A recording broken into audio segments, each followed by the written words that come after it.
Que veut-on dire par innovation? Parmi les citations qui définissent le mieux l'innovation est celle de Charles Darwin. Les espèces qui survivent ne sont pas les espèces les plus fortes ni les plus intelligentes, mais celles qui s'adaptent le mieux au changement.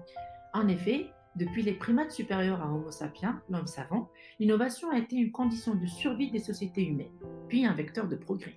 Le terme innovation est flou et polysémique. Dans le manuel de Frassati, l'innovation est considérée comme la transformation d'une idée en un produit nouveau ou amélioré introduit sur le marché, ou un procédé opérationnel nouveau ou amélioré utilisé dans l'industrie ou dans le commerce, ou en une nouvelle démarche à l'égard d'un service social. Innover, c'est réussir le pari de lancer de nouveaux produits. De nouveaux services. Il peut s'agir aussi de nouvelles méthodes.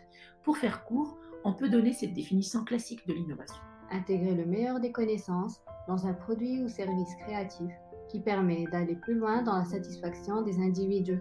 En effet, il existe multiples classifications des types d'innovation. Nous retenons deux grandes classes. L'innovation radicale, lorsqu'elle modifie profondément les conditions d'utilisation par les clients et qu'elle s'accompagne d'un bouleversement technologique. L'innovation incrémentale, modeste, graduelle, continuelle, amélioration de techniques ou de produits existants. L'innovation incrémentale ne change généralement pas fondamentalement la dynamique d'une industrie, ni ne requiert un changement de comportement des utilisateurs finaux. L'innovation incrémentale ne bouleverse ni les conditions d'usage, ni l'état de la technique, mais y apporte une amélioration sensible. Elle est souvent le fruit de la volonté de l'entreprise de conserver son avance technologique sur ses concurrentes. Et c'est cette dernière qui concerne le domaine de l'éducation.